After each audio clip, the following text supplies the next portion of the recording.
इस प्रश्न का उत्तर तो वैसे घर में माता-पिता या पुरानी पीढ़ी के जो हमारे दादा लोग हैं, दादी लोग हैं, उनसे आप पूछ सकते हैं। मैं ऐसा इसलिए कह रहा हूँ क्योंकि उन लोगों ने बहुत सारी चुनौतियों का सामना करते हुए, संयुक्त परिवारों में यानी बड़े परिवारों में रहते हुए एक साथ कई-कई बच्चों का पालन-पोषण किया हुआ है। और जो समस्याएँ आज परवरिश में आ रही हैं, पालन-पोषण में आ रही हैं, शायद उनके सामने वैसी समस्या नहीं थी। या हो सकता है इससे विकराल समस्या थी, लेकिन उन्होंने बहुत अच्छे से उनका सामना किया है और अपने बच्चों का पालन-पोषण किया है और उनको सफल भी बनाया है। जहाँ तक आप के प्रश्न में सिस्टमैटिक टिप्स की बात की गई है कि कहीं मिल सकती हैं, तो हाँ, मिल सकती हैं। अभी हाल ही में एक किताब आई है और ये किताब अंग्रेजी और हिंदी दोनों भाषाओं में है और सौभाग्य से इसका हिंदी अनुवाद मैंने ही किया है। इस किताब का नाम है baby steps towards big dreams और हिंदी में है बड़े सपनों की ओर नन्हे कदम। इस किताब की मूल लेखक हैं मंजुला पूजा श्रॉफ जी, जो देश की जानी-मानी शिक्षाविद हैं और विकासता प्रकाशन दिल्ली ने छापा है इसको। और मंजुला पूजा श्रॉफ जी जो हैं वो कैलोरेक्स ग्रुप है उसकी एमडी है। लगभग 200 पेजेस की ये किताब है। आप अगर ये किताब पढ़ेंगे तो आपको इसमें सिस्टमैटिक जो टिप्स की बात है वो सारे मिलेंगे।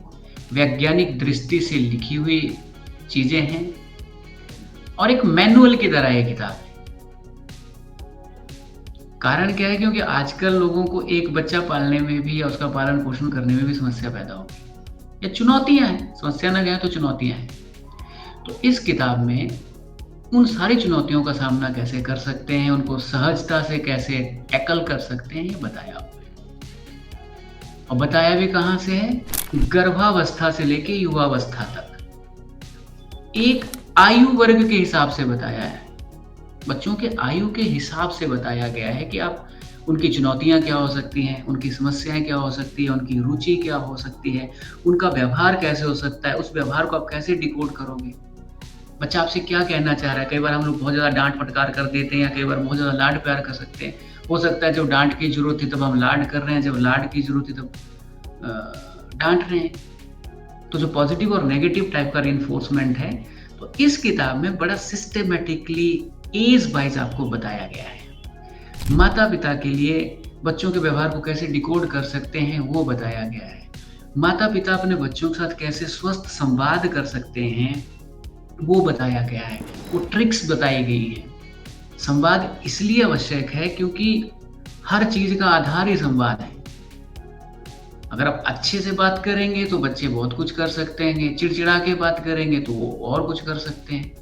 तो स्वस्थ संवाद कैसे माता-पिता बच्चों के साथ कर सकते हो, इस किताब में बहुत अच्छे से बताया गया है। कुल मिला के ये किताब एक मैनुअल है, एक मार्गदर्शक, एक गाइड की तरह है कि जैसे आप इसके पन्ने खोलेंगे, आपको टिप्स मिलते चलेंगे कि आप कैसे बच्चों का पालन-पोषण कर सकते हैं सिस्टमैटिकली। और जो मंजुला पूजा श्रॉफ जी हैं, ये तो शिक्षाविद हैं, इनके बहुत सारे स्कूल चलते हैं, तो इनका तो पूरा जीवन ही बच्चों के बीच में रहा है। तो उस अनुभव के आधार पर इन्होंने किताब लिखी है। और मुझे लगता है कि आज के समय में इससे अच्छा मैनुअल खासकर बच्चों के पालन-पोषण का शायद नहीं हो सकता है। तो ये किताब ऑनलाइन अवेलेबल है, आप लोग इसको लीजिए और इसका लाभ लीजिए। धन्यवाद।